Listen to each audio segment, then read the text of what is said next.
तो आज हम पढ़ने वाले हैं जो टॉपिक हमने लास्ट किया था कि सॉल्यूशन का इंट्रोडक्शन किया हुआ था, ठीक है, उससे आगे को पढ़ने वाले हैं, ठीक है।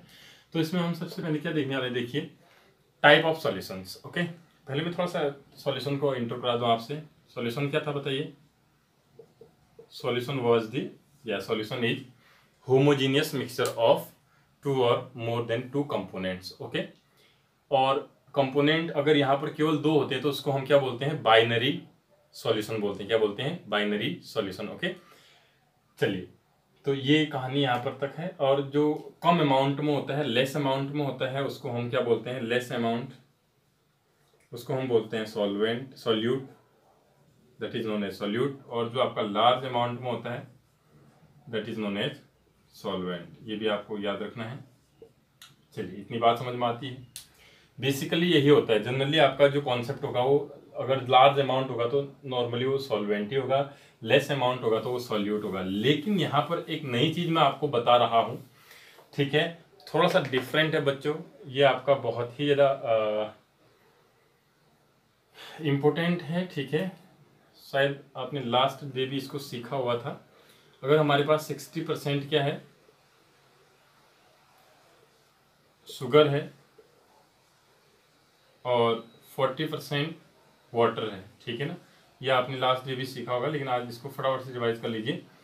और इन दोनों को हम ऐड करेंगे तो आपका एक सॉल्यूशन बनता है, जिसका जो फेज होता है बच्चों, फेज तो आप समझते हैं, वो क्या होता है? आपका लिक्विड फेज होता है। क्या होता है? लिक्विड। तो यहाँ पर देखिए, लिक्विड यहाँ पर वाटर है, लेकिन इसका लेस परसेंट है। क्या बच्चे? लेस परसेंट है इसका, लेस अमाउंट है इसका, ठीक है। लेकिन क्योंकि जो लास्ट का आपका फाइनल सॉल्यूशन बनता है ना बच्चों, उसका जो फेज होता है, वो सॉलिड है, लिक्विड है या गैस है, वो डिपेंड वही फेज जो है जो इन दोनों में से होगा। जैसे ये सॉलिड है और ये क्या है? लिक्विड है। तो लिक्विड बच्चों ये कम भी है, लेकिन यहाँ पर इसको हम क्या मानने वाले हैं? सॉल्वेंट मानते हैं। इसको क्या मानते हैं? सॉल्वेंट। और इसको क्या मानते हैं बच्चों? सॉल्यूट। अब समझ में आ रही है बात कि यानी कोई सॉल्यूशन है जो उसका फेज होगा, ठीक है। अगर अलग अलग कंपोनेंट हैं, अलग अलग स्टेट में कंपोनेंट हैं, तो जो कंपोनेंट वाला फेज होगा, ठीक है, जो सॉल्यूशन बन रहा होगा, वही कंपोनेंट आपका किसकी तरह बिहेव करता है बच्चों? एज अ सॉल्वेंट बिहेव करता है। It is very very important. Okay, चलिए, लेकिन it is very rare case, कहीं कहीं पर ही आपको देखने को मिलेगा। और मैक्सिमम टाइम पर आपको क्या दिखेगा? जो परसेंट जिसका ज्यादा है वही आपका क्या होगा बच्चों? सॉल्वेंट होगा। लेस परसेंट वाला हमेशा सॉल्यूट होगा। ओके, अब हम आते हैं बच्चों, सॉल्यूशन के मैंने दो टाइप बताए थे। अगर फेज सेम है, ठीक है, फेज के अकॉर्डिंग दो टाइप का होता है सॉल्यूशन। अगर फेज सेम है तो उसको हम बोलते हैं होमोजीनियस सॉल्यूशन। अगर फेज डिफरेंट डिफरेंट है तो उसको बोलते हैं हेट्रोजीनियस, ठीक है ना। इतनी समझ में आती है बात? ओके,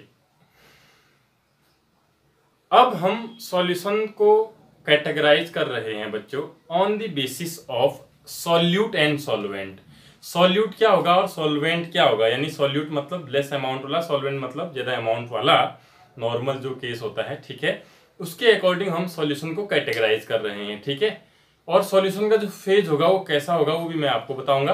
तो according to the solvent and solute, solution are of binary solution. Basically binary solution यानी जिसमें केवल दो कंपोनेंट होंगे, सॉल्यूट एंड सॉल्वेंट होंगे, आर ऑफ 9 टाइप। कितने टाइप का होता है? 9 टाइप। चलिए, तो पहले मैं सॉल्वेंट लिख देता हूं बच्चों यहाँ पे।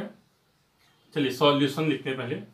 सॉल्यूशन कैसा होगा, ठीक है, और उसमें क्या सॉल्यूट होगा बच्चों, और कौन सा सॉल्वेंट उसमें होगा, और उसकी कुछ एग्जाम्पल्स मैं आपको बता दूंगा, या फिर आप इसको खुद करेंगे थोड़ा दिमाग लगा के अपना, ठीक है। बड़ा इजी है बच्चों, एक बार इसको समझ जाइए थोड़ा सा, ठीक है। देखिए यहाँ पर क्या है, देखिए सॉल्यूशन। देखो बच्चों, सपोज पहले यहां से लेते हैं, फिर ये अपने आप मालूम चल जाएगा हमें। सॉल्वेंट सपोज हम लेते हैं सॉलिड। सबसे पहले हम सॉल्वेंट सॉलिड लेते हैं, होता है ऐसा सॉल्यूशन, ध्यान देना, ठीक है। और बाइनरी भी होता है, सॉलिड और सॉलिड। 3 बार लिख रहा हूं मैं यहाँ, इसका रीजन है, अभी देखते हैं क्यों लिख रहा हूं मैं। देखो बच्चों, सॉलिड में हम सॉलिड क्या मिला सकते हैं? सॉलिड मिला सकते हैं, कम अमाउंट में सॉलिड हो सकता है। सॉलिड में ही हम क्या मिला सकते हैं? सॉलिड यानी कम अमाउंट वाला हम क्या मिला सकते हैं? लिक्विड। और सॉलिड में ही हम क्या मिला सकते हैं बच्चों? गैस, ठीक है ना, गैस। आई बात समझ में? देखो बच्चों, यहाँ पर आपका जो सॉल्वेंट है यानी जो ज्यादा अमाउंट में होगा वो सॉलिड होगा, तो फाइनल जो सॉल्यूशन बन रहा होगा ना बच्चों, इन तीनों का जो सॉल्यूशन बन रहा होगा, कैसा सॉल्यूशन बन रहा होगा, उसका जो फेज होगा, इसको यहाँ पर मैं फेज भी लिख देता हूँ, PHASE, फेज भी लिख दे रहा हूँ, ठीक है ना। सॉल्यूशन का जो फेज होगा, फेज ऑफ सॉल्यूशन यहाँ पे, दैट विल बी सॉलिड। वो कैसा होगा आपका, सॉलिड होगा। इसको अच्छे से समझिए बच्चों, बिल्कुल ध्यान एकाग्र हो गया यानी कंसंट्रेट हो गया। ओके, तो अब एग्जाम्पल देखिए, तो इसका गोल्ड प्लस सिल्वर हो सकता है, प्लस कॉपर आपका हो सकता है, बेसिकली गोल्ड और कॉपर होते हैं, ठीक है ना।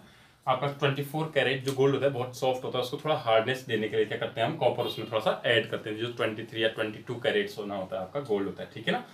तो वो थ्रू आउट सेम दिखता है, आपका गोल्ड जैसा दिखता है, लेकिन उसमें कॉपर भी होता है कहीं ना कहीं।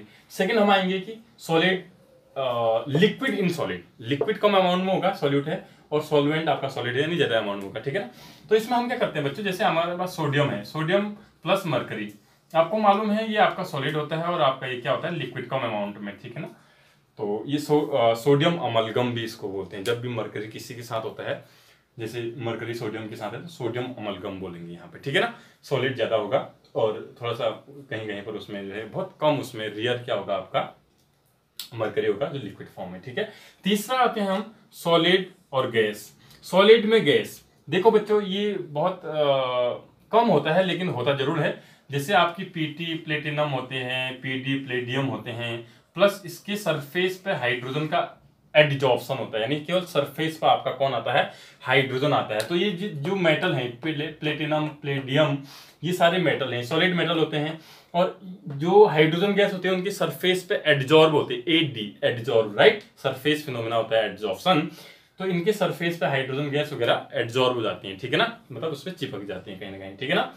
तो ये तीन चीजें समझ में आ गई विद एग्जाम्पल। अब हम आते हैं, देखिए सॉल्वेंट को मैं यहाँ पर लिख रहा हूँ लिक्विड, एल लिख देते हैं इसको, लिक्विड, लिक्विड एंड लिक्विड। क्यों 3 बार लिख रहा हूँ, क्योंकि एक बार हम इसमें सॉलिड लाने वाले हैं, एक बार हम इसमें लिक्विड ही लाने वाले हैं, एक बार हम इसमें क्या लाने वाले बच्चों, गैस। और आपको मालूम है क्योंकि सॉल्वेंट लिक्विड है, तो जो सॉल्यूशन होगा वो बेसिकली मैक्सिमम टाइम क्या होगा, लिक्विड ही होगा। क्या होगा बच्चों, लिक्विड ही पूरा फेज होगा उसका, जो सॉल्यूशन हमें दिखेगा वो लिक्विड सॉल्यूशन दिखेगा, ठीक है। अब हम आते हैं एग्जाम्पल में।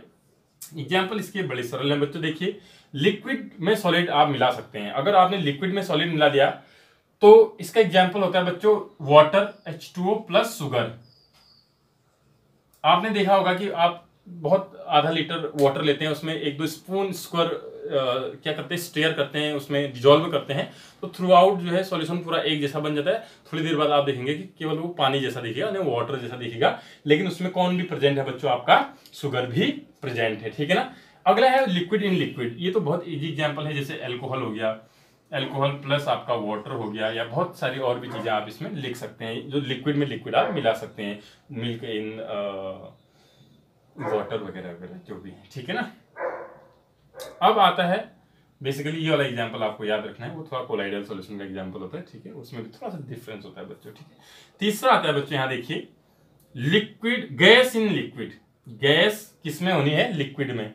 तो बच्चों इसका बड़ा अच्छा एग्जाम्पल है ऑक्सीजन इन H2O। देखो ध्यान से समझना, ऑक्सीजन जो गैस होती है ना, वो वाटर में घुली हुई होती है। जैसे हमारे पास 1 लीटर पानी है, उसमें बहुत सारी ऑक्सीजन की भी गैस घुली हुई होती है, ठीक है ना, डिजॉल्व फॉर्म में रहती है। कैसे मालूम चलता है कि उसमें गैस घुली हुई है, ऑक्सीजन गैस डिजॉल्व रहती है। देखो एक्वेटिक जो एनिमल होते हैं बच्चों, उनको भी तो ऑक्सीजन ही चाहिए होगी सांस लेने के लिए, ब्रीथिंग के लिए, है ना। तो उनमें कहाँ से ऑक्सीजन आती है बताइए, वो जो है वाटर में डिजॉल्व ऑक्सीजन को लेते हैं। तभी तो आप कहते हैं कि अगर टेम्परेचर बढ़ता है तो वो सबके लिए खतरा होता है, यानी एक्वेटिक एनिमल्स, प्लांट्स के लिए भी वो जो है आपका अच्छा नहीं होता है, ठीक है ना। और आप एक और इसका एक्सपेरिमेंट कर सकते हैं, आप वाटर लीजिए थोड़ा सा एक वेसल्स में, उसको हीट करिए, धीरे धीरे बबल्स ऊपर को आने लगते, तो वो डिजॉल्व जो गैस होती है वो ऊपर आने लगती है, यानी ऑक्सीजन उसमें होती है, ठीक है। अब हम थर्ड आते हैं बच्चों कि हमारे पास सॉल्वेंट, सॉलिड और लिक्विड हो गया, गैस, गैस, गैस, और गैस भी तो सॉल्वेंट हो सकता है। तो गैस में हम क्या डिजॉल्व कर सकते हैं, सॉलिड। गैस में हम लिक्विड भी डिजॉल्व कर सकते हैं, और गैस में हम गैस भी डिजॉल्व कर सकते हैं, यानी सॉल्यूशन इसका भी बन सकता है। तो थ्रू आउट जो आपका फेज बनेगा वो कैसा बनेगा, आपका गैसियस ही फेज बनेगा, ठीक है। अब एग्जाम्पल में आते देखिए, बिल्कुल इजी एग्जाम्पल है। जैसे हम स्मोक वगैरह आपने देखा होगा, डस्ट धूल आपने देखी होगी बच्चों। गैस बहुत ज़्यादा होती है एनवायरनमेंट में, जब धूल होती है तो उसमें डस्ट के छोटे छोटे आपके क्या आ जाते हैं, पार्टिकल आते हैं, तो हमें थ्रू आउट एक ही जैसा दिखता है। अगर बहुत ज़्यादा डस्ट होते हैं कहीं पर तो आप देखना, ठीक है। तो यहाँ पर आप क्या, डस्ट इन एयर या गैस आप बोल सकते हैं, ठीक है। सेकेंड वन, गैस और लिक्विड, यानी liquid in gas, liquid in gas moisture, सबसे ह्यूमिडिटी वगैरह, मॉइस्चर बच्चों, मॉइस्चर और ह्यूमिडिटी वगैरह इसका एग्जांपल है। जो आपका नमी होती है, जैसे हम ठंडू के दिनों में देखते हैं, या फिर गर्मियों में जब उमस होती है, जिसको हम उमस भी बोलते हैं। क्या होता है कि जब गर्मी बहुत ज़्यादा बढ़ जाती है तो आपस में वो क्या होते हैं ना, वहाँ पर वाटर मॉलिक्यूल जो है ऊपर को आने लगते हैं, ठीक है। या फिर आप देखेंगे ठंडे में जब बहुत ज़्यादा ठंडा होता है तो सब वाटर मॉलिक्यूल आपस में नज़दीक आने लगते हैं, तो थोड़ा सा क्या होता है वहाँ पर कि ह्यूमिडिटी होती है या वहाँ पर नमी आना शुरू हो जाती है, यानी वो चीज़ क्या कहलाती है आपकी, वो कहलाती है आपकी लिक्विड इन गैस, ठीक है, मॉइस्चर वगैरह, ठीक है। और गैस इन गैस तो आपको मालूम ही है, जो भी हमारे एयर है वो जो है N2 हो गया, ऑक्सीजन हो गया, कार्बन डाइऑक्साइड होगी, इन सारी चीज़ों का क्या है, मिक्सचर है। तो दो अगर हम कौन सा लेते हैं, दो चीज़ें लेते हैं बाइनरी मिक्सचर, तो उसमें नाइट्रोजन और ऑक्सीजन, ठीक है ना। तो जो यहाँ पर सॉल्वेंट होगा वो ज़्यादा अमाउंट में नाइट्रोजन होती है और लेस अमाउंट में आपका ऑक्सीजन होती है। तो ये तो था बच्चों कि आपका सॉल्यूट और सॉल्वेंट के बेस पे सॉल्यूशन 9 टाइप का होता है। इसको आपको अच्छे से याद करना है, ठीक है। इससे भी क्वेश्चन पूछे जाते हैं। बहुत इजी है बच्चों, ये ज़्यादा टफ नहीं है। एग्जाम्पल इसको अच्छे से याद कर लेना, ठीक है। चलिए, तो ये कहानी तो हमारी यहाँ पर पूरी होती है। थोड़ा सा एक टॉपिक और बता देता हूँ आपको, बहुत इजी टॉपिक है। देखो बच्चों, जो सॉल्यूशन है आपको मालूम है, अब इसको थोड़ा सा समझते हैं अच्छे से। सॉल्यूशन जो है दो चीज़ों से, बाइनरी सॉल्यूशन की हम बात करेंगे, क्योंकि इस पूरे चैप्टर में हमने किसके बारे में पढ़ना है, बाइनरी सॉल्यूशन, यानी दो चीज़ों से मिलकर बना होता है। कौन कौन दो चीज़ें होती हैं बच्चों, एक आपका होता है सॉल्वेंट, दूसरा आपका होता है सॉल्यूट, राइट। अब हम इसमें क्या करते हैं, देखिए, जब भी आपका बाइनरी सॉल्यूशन होता है तो उसमें हमें क्या करना होता है, हाँ, कि जो है इस सॉल्यूशन में सॉल्वेंट कितना है, सॉल्यूट कितना है, या फिर आप ये कह सकते हैं कि कितने सॉल्यूट में कितना, कितने सॉल्वेंट में कितना सॉल्यूट है, कितने सॉल्वेंट में कितना सॉल्यूट है, ठीक है। वो चीज रिप्रेजेंट करने के लिए, वो चीज रिप्रेजेंट करने के लिए हमारे पास बहुत सारी मेथड हैं, ठीक है ना। Representation of solution, representation of concentration भी आप इसको बोल सकते हैं, कि आपका सॉल्यूट का अमाउंट किस फॉर्म में है, कितना है, ये सारी चीज़ें हम किस फॉर्म में बताते हैं बच्चों, जिसको हम बोलते हैं रिप्रेजेंटेशन ऑफ सॉल्यूशन या कंसंट्रेशन हम उसको बोलते हैं, ठीक है। तो देखो कैसे करते हैं। सबसे पहले हम अगर डिफाइन करते हैं, देखो आपको कभी कभी टफ भी लग सकता है, इजी भी लग सकता है। मोलैरिटी आपने बहुत सुना होगा बच्चों, मोलैरिटी। आपने इसको याद करने की भी कोशिश करी होगी, कभी याद हुआ होगा, कभी भूल जाते होंगे आप। आज इसको बेसिक से समझते हैं कि मोलैरिटी होती क्या है, ठीक है ना। देखो बच्चों, मोलैरिटी बहुत ही सिंपल वर्ड है। आज मैं केवल यहीं पर टॉपिक खत्म करूंगा मोलैरिटी पे, ठीक है ना। हम क्या देख रहे हैं कि रिप्रेजेंटेशन ऑफ सॉल्यूशन, रिप्रेजेंट कर रहे हैं हम सॉल्यूशन का, या फिर हम ये कर रहे हैं कि जो है एनालिसिस कर रहे हैं कि किसी सॉल्यूशन, जो आपका बाइनरी सॉल्यूशन है, उसमें सॉल्वेंट कितना है, सॉल्यूट कितना है, या सॉल्यूट का अमाउंट सॉल्वेंट में कितना है, ठीक है। तो अब ये मोलैरिटी जो टर्म होती है, पहले तो हम इसको कैपिटल M से डिनोट करते हैं बच्चों, ठीक है। अब ये जो मोलैरिटी है क्या बताती है उसको हम देखते हैं, ठीक है। बिल्कुल बेसिक सा चीज है बच्चों। जैसे सपोज दैट ये पूरा जो सॉल्यूशन है जिसमें हमने सॉल्वेंट और सॉल्यूट लिया है, ध्यान से समझिए मेरी बात को, बहुत ही ईजी है, टफ नहीं है। और भी चीजें बताऊंगा मैं इसमें, जो सारी चीजें हैं पहले इसको समझ लीजिए आप। सपोज ये पूरा सॉल्यूशन कितना है, सॉल्यूशन की बात कर रहा हूं मैं।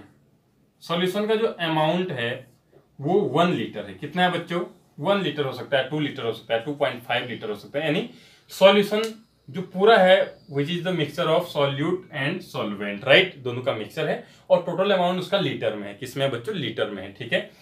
अब हम इसमें क्या करते हैं बच्चों, सॉल्यूट के कुछ पार्टिकल होंगे इसमें, सॉल्वेंट की नहीं बोल रहा हूं मैं, किसके बोल रहा हूं, सॉल्यूट के कुछ पार्टिकल होंगे, जितने भी होंगे, अब हमें नहीं मालूम है भी, पार्टिकल होने का मतलब उसके कुछ मोल होंगे। क्या होंगे? मोल तो आपको मालूम है ना, मोल कैसे निकालते हैं? मोल एक नंबर है बच्चों, यानी कुछ नंबर होंगे इसके, ठीक है ना, तो वही हम मोल बोलते हैं, ठीक है ना। इसके कुछ नंबर होंगे, कुछ मोल होंगे इसके।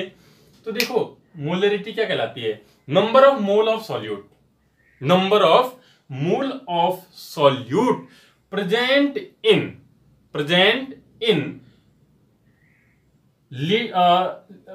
Volume of solution in litre. पूरा जो इसका वॉल्यूम है सॉल्यूशन का वो किस में होना चाहिए? That should be in litre, चाहे वो 1 हो 1.2 हो, doesn't care, but that should be in litre. Okay, so how you will define molarity? Number of mole of solute present in volume of solution in litre, ठीक है। तो इसको हम mathematically कैसे रिप्रेजेंट करते हैं? कैपिटल एम इक्वल टू हम करते हैं बच्चों number of moles of solute, number of mole of solute present in volume of solution, पूरा सॉल्यूशन का सॉल्यूशन इन लीटर। किस में होना चाहिए? वो आपका लीटर में होना चाहिए, ठीक है। तो जो भी इसका बच्चों आपका जो भी रिजल्ट आएगा that is known as molarity. उसको क्या बोलते हैं? मोलरिटी। तो मोलरिटी क्या है बच्चों? Simply it is a measurement of solute particle in the solution and the volume of solution should be in litre. अगर ml में दिया है तो you have to change that solution in the litre. Okay, तो इतना आपको बात समझ में आती है बच्चों कि मोलरिटी क्या है? मोलरिटी कुछ भी नहीं है, सिंपली क्या है? सॉल्यूशन में कितना सॉल्यूट है मोल में, उस चीज को मेजर करने की एक मेथड है। ओके, चलिए बच्चों आज इतना ही करते हैं, फिर अगले टॉपिक में हम कंटिन्यू करेंगे इसको, ठीक है। ओके, पढ़ाई करिए अच्छे से, घर में रहें, सेफ रहें और पढ़ाई करते रहें बच्चों। ओके।